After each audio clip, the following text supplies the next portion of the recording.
Universidad Autónoma de Coahuila.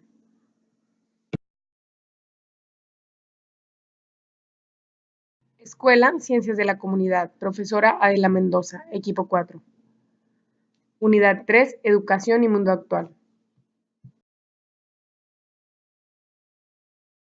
Educación en Canadá.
Cierre los ojos. Imagine un salón de clase. Está lleno de jóvenes pidiendo la palabra y deseosos de dar una opinión. Escuchan, cuestionan, debaten, aprenden. Están impacientes e ilusionados por utilizar sus conocimientos y mejorar el mundo que los rodea. Ahora, imaginemos otro lugar. Está lleno de estudiantes desmotivados y con baja autoestima. Máquinas programadas para memorizar y repetir sin la más mínima curiosidad. Lo único que tienen claro es que el lugar a donde van a buscar respuestas no tiene quien esté interesado en ellos. En estas escuelas ellos no importan. Lamentablemente, el segundo escenario no es difícil de imaginar.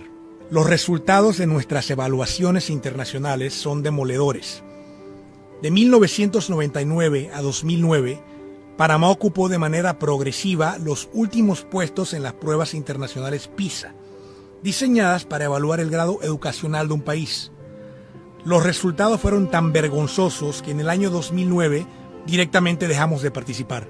La otra constante durante este periodo fueron las huelgas de educadores.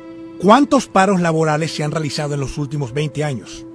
¿Cuántos días de clases se han perdido? Solamente entre los años 2014 y 2016, los sindicatos de educadores públicos han realizado paros nacionales que han representado 37 días de clases perdidos y que no se compensarán jamás. Cada uno de estos días pone en mayor desventaja a los estudiantes de educación pública frente a sus pares de las escuelas privadas. Todas estas huelgas han estado enfocadas en obtener mayores salarios. Según datos de la OCDE, el gasto público de educación en Panamá es de poco más del 3% del Producto Interno Bruto. Esto es alrededor de lo mismo que invierte Japón, con resultados infinitamente superiores. Mayor gasto no significa necesariamente mejores resultados. En el año 2016, se le dio al Ministerio de Educación el 10.31% del presupuesto anual del Estado, es decir, una suma superior a los 2.000 millones de dólares, para más de 845.000 estudiantes de enseñanza escolar, universitaria, suplementaria y laboral. Esto sería en promedio una inversión realizada por el Estado de casi 2.455 dólares anuales por estudiante. Por otro lado, un análisis realizado por Acodeco en los años 2014 y 2015 arrojó que una de las mejores escuelas de Panamá, ubicada en uno de los sectores más exclusivos, tenía un costo anual de 2.050 dólares por estudiante. Esto quiere decir que estamos gastando más en un estudiante de escuela pública que lo que se gasta en una de las mejores escuelas en Panamá. A pesar de eso, el nivel de los estudiantes de educación privada sigue siendo muy superior al de la escuela pública. Si el dinero no va dirigido al beneficio de los estudiantes, entonces ¿a dónde va a parar? Solo en funcionamiento administrativo de la Dirección y Administración General del Meduca se gastan más de 143 millones de dólares. 473 millones de dólares se gastan en educación básica general, 373 millones en educación media y más de 300 millones en las universidades públicas. Sin embargo, estos 1.289 mil millones de dólares se derrochan en salarios de funcionarios públicos, personal administrativo, oficinistas, choferes e inclusive guardias de seguridad. Pero en el mantenimiento preventivo, rehabilitación y equipamiento de las escuelas públicas no se designan ni 100 millones de dólares. Y peor aún, en concepto de becas de estudio, se designa la ridícula suma de 55.000 dólares. El sistema educativo está diseñado para beneficiar a los administradores y a los empleados, olvidándose del usuario. ¿Qué tal si las inmensas cantidades de dinero que gastamos en salarios de burócratas y en sindicatos de educadores que constantemente se han rehusado siquiera a ser evaluados pudieran llegar directamente a tu bolsillo? Esto es el voucher. El sistema del voucher escolar no es un fenómeno novedoso, sino que lleva años aplicándose en varios países como Dinamarca, Suiza, Noruega, entre otros. Con el voucher, el gobierno financiaría una cantidad de dinero anual fija por estudiante, que solo podría usarse en educación escolar. En vez de que el dinero se vaya a manos de funcionarios públicos, iría directamente a las instituciones educativas que los padres elijan. Al cambiar el voucher en el centro escolar de su elección, serían los padres los que decidan qué, cómo, cuándo y dónde van a estudiar sus hijos, a su vez permitiéndole a los educadores y colegios la libertad de decidir junto a los padres el currículum escolar de los estudiantes. Con el voucher se descentraliza la educación. El poder pasa de burócratas y políticos a los padres. Una educación de calidad accesible para todos los panameños. Hemos probado una y otra vez el mismo sistema por más de 40 años. Seamos los padres los que decidamos por el futuro de lo que más queremos, nuestros hijos. Los principales instrumentos legales que regulan el sistema educativo en México son el artículo 3º de la Constitución Política de los Estados Unidos Mexicanos y la Ley General de Educación.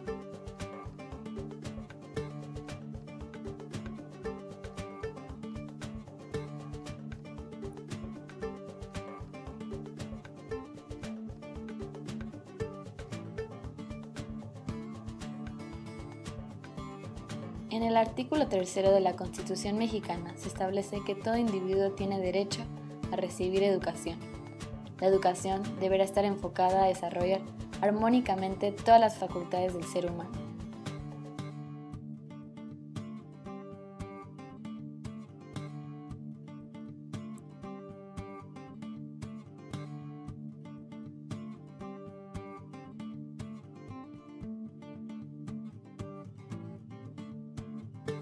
La educación básica obligatoria en México está conformada por 3 niveles.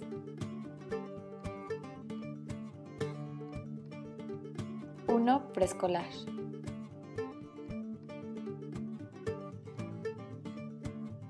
2, primaria.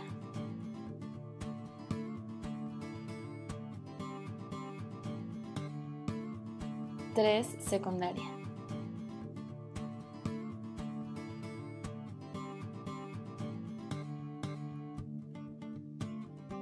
La cual deberá desarrollar en todas las facultades del ser humano de manera integral, donde se fomente el amor a la patria,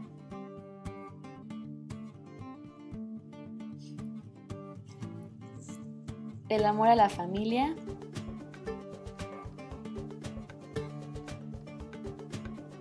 y el amor a la sociedad, creando conciencia de la solidaridad. La educación debe ser laica y ajena a la religión.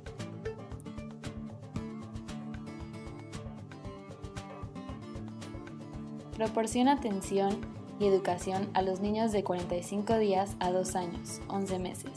Busca favorecer y estimular el desarrollo de sus habilidades y destrezas físicas, afectivas, sociales y cognitivas.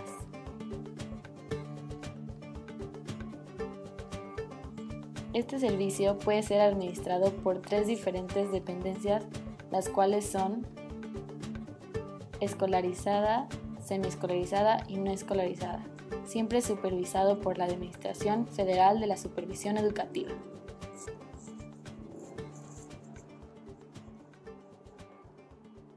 La primera es el sistema escolarizado, que son los Centros de Desarrollo Infantil conocidos como CENDI, que atienden a niños y niñas de etapa lactante de 45 días a 2 años de edad y etapa maternal de 2 a 4 años. Cuenta con horarios matutinos, vespertino y continuo. También ofrece servicios de atención médica, psicológica y comedor. El segundo es el sistema semiescolarizado, el Centro de Educación Inicial, CEI. Servicios que se ofrecen a zonas urbanas marginadas que no tienen acceso a servicios escolarizados y lo ofrecen personas voluntarias con estudios de asistencia educativos y secundaria, previamente capacitados y supervisados por la Administración Federal de Servicios Educativos, únicamente para maternales. El tercero, el sistema no escolarizado, los cuales son los módulos de atención, operados por voluntarios capacitados por la Administración Federal de Servicios Educativos. Esta atención se ofrece 1 hora a la semana durante 3 meses apoyando a madres y padres de familia que están interesados en el desarrollo de sus hijos.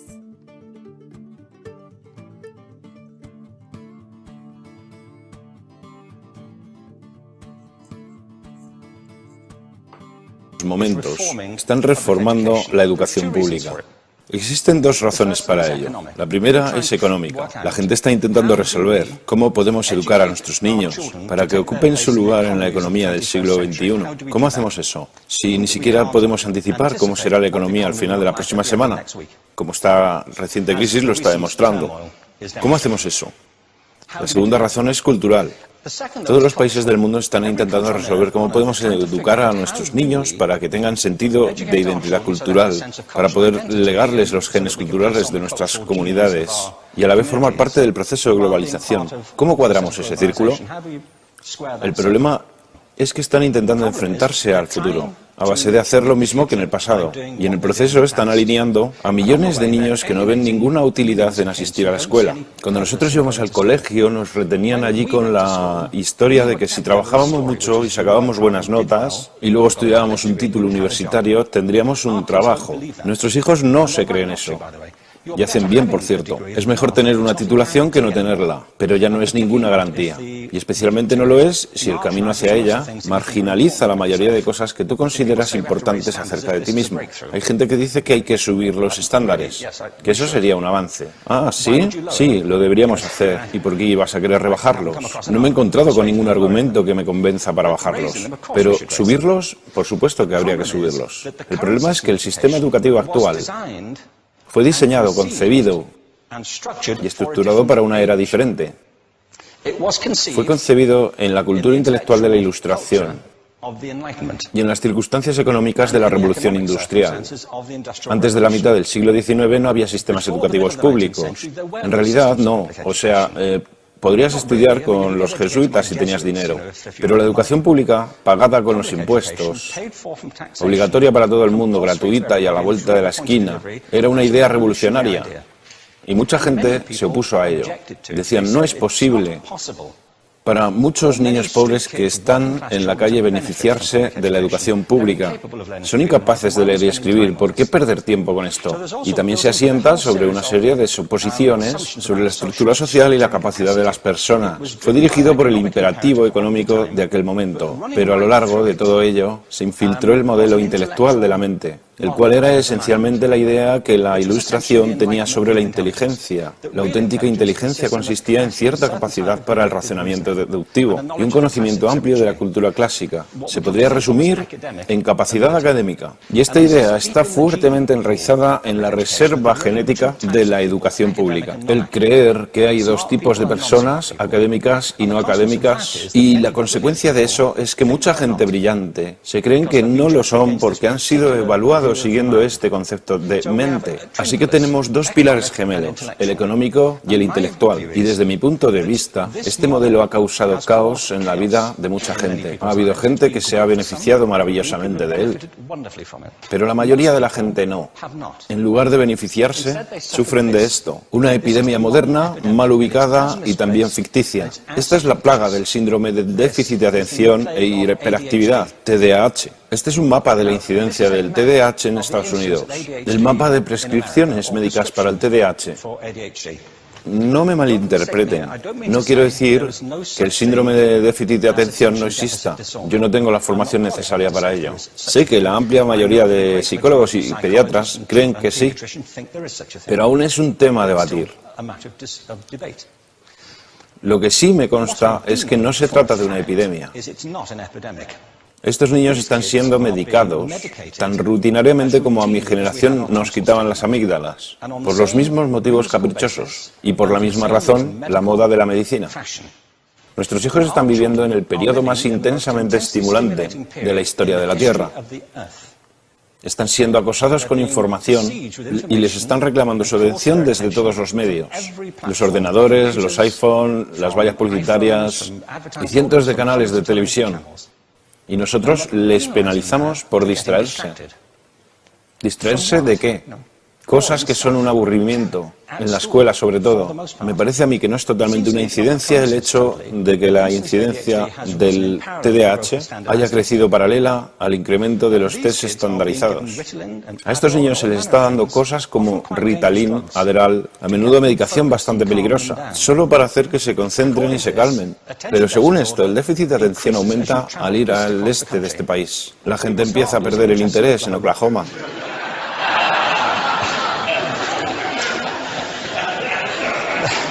Ya casi no pueden pensar en Arkansas. Y para cuando llegan a Washington, lo han perdido completamente. Y hay distintas razones para ello. Es una epidemia ficticia. Si lo piensas, las artes, y no quiero decir que sea exclusivo de las artes, creo que también es cierto para las ciencias y para las matemáticas, pero permítanme hablar en particular de las artes, porque ellas son las víctimas de esta mentalidad en especial. Las artes tratan especialmente la idea de experiencia estética. Una experiencia estética es una en la que tus sentidos están funcionando a su máxima capacidad. Cuando te hallas presente en el momento actual, cuando vibras con la emoción de lo que estás experimentando, cuando estás plenamente vivo. Y la anestética es cuando cierras tus sentidos y te atontas ante lo que está sucediendo. Y muchos de estos medicamentos hacen eso. Estamos haciendo pasar a nuestros hijos por el sistema educativo a base de anestesiarlos. Y yo creo que deberíamos estar haciendo exactamente lo contrario. No deberíamos adormilarlos, sino despertarlos para que vean lo que sucede en su interior. Pero el modelo que tenemos es este. Yo creo que tenemos un sistema educativo modelado del interés de la industria a su imagen y semejanza. Les daré un par de ejemplos. Las escuelas aún están organizadas como si fueran fábricas. Tienen timbres que suenan, instalaciones separadas, están especializadas por asignaturas. Aún educamos a los niños por lotes. Les hacemos pasar por el sistema según su grupo de edad. ¿Por qué hacemos eso? ¿Por qué suponemos que lo más importante que los niños tienen en común es su edad? Parece como si lo más importante de ellos fuese su fecha de fabricación, ¿no? Bueno, yo conozco niños que son mucho mejores que otros niños de su edad en distintas disciplinas, o en diferentes momentos del día, o que son mejores en grupos pequeños o en grupos grandes, o que simplemente trabajan mejor solos. Si te interesa el modelo de aprendizaje, no puedes empezar con esta mentalidad de cadena de montaje. Se trata esencialmente de una conformidad. Cuando ves el incremento de los exámenes estandarizados y de los currículos estandarizados, todo se basa en la estandarización. Yo creo que tenemos que ir justamente en la dirección opuesta. Esto es lo que quiero decir cuando hablo de cambiar el paradigma. Hay un estudio estupendo que se ha hecho recientemente acerca del pensamiento divergente. El pensamiento divergente no es lo mismo que la creatividad. Yo defino la creatividad como el proceso de tener ideas originales que tengan valor. Pensamiento divergente no es sinónimo de creatividad, pero es un componente esencial de la misma. Es la capacidad de ver montones de respuestas posibles a una cuestión. Montones de maneras diferentes de interpretar una cuestión. Pensar lateralmente, como lo llamó Edward de Bono. No pensar solamente de manera lineal o convergente. Ser capaz de ver múltiples respuestas y no solo una. Así que yo diseñé un test para esto y voy a inventarme un ejemplo. A la gente se le puede preguntar cuántos usos se le ocurren para un clip. A la mayoría se les ocurren unos 10 o 15. A la gente que se le da bien se le pueden ocurrir 200. Y lo hacen porque preguntan, ¿el clip podría estar hecho de goma y medir 60 metros? ¿Tiene que ser un clip tal como lo conocemos? Bueno, pues diseñé el test y lo probé con 1.500 personas. En un libro titulado Más allá del punto de ruptura, y en el protocolo del test, si superabas una puntuación determinada, se te consideraba un genio del pensamiento divergente. Así que quiero preguntarles, ¿qué porcentaje de la gente que hizo el test puntuó como genio en pensamiento divergente? Y debo decir una cosa más acerca de ellos. Eran niños de jardín de infancia. Así que, ¿qué opináis? ¿Qué porcentaje de genios?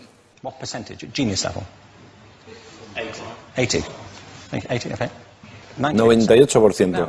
Bueno, la cuestión es que era un estudio longitudinal, así que los mismos niños volvieron a hacer el test 5 años después, en edades entre 8 y 10 años. ¿Qué pensáis? ¿50%? Volvieron a hacerles el test otra vez, 5 años más tarde, cuando tenían entre 13 y 15 años de edad. Y se observa una tendencia, ¿no? Bueno, esto nos indica algo interesante, porque se supone que tendría que ser al revés, ¿no? Empiezas no siendo muy bueno, pero mejoras a medida que te haces mayor. Pero esto demuestra dos cosas. Una es que todos nosotros tenemos esta capacidad. Y la otra es que esta capacidad se deteriora en general. Muchas cosas les han pasado a estos niños durante su crecimiento, pero yo estoy convencido que lo que más les ha influenciado es que a estas alturas ya han obtenido una educación académica. Se han pasado 10 años en la escuela, oyendo que solo hay una respuesta correcta. Esta es la parte de atrás del libro, pero no la mires. Y no copies, porque eso es engañar. Fuera de las escuelas, a eso se le llama colaboración. Esto no sucede porque los docentes así lo quieran. Es simplemente porque sucede así. Es porque se halla presente en la reserva genética de la educación. Tenemos que pensar de forma diferente acerca de la capacidad humana. Tenemos que superar esta vieja idea acerca de lo académico y lo no académico, lo abstracto, lo teórico, lo vocacional, y empezar a verlo como lo que es, un mito. En segundo lugar, tengo que reconocer que la mayor parte de las veces el buen aprendizaje se da en grupos y que la colaboración es lo que alimenta el crecimiento. Si atomizamos a las personas, las separamos y los juzgamos por separado, formamos una especie de desconexión entre ellos y su ambiente de aprendizaje natural. Y en tercer lugar, un asunto importante es la cultura de nuestras instituciones, los hábitos de estas instituciones y los hábitats que ocupan.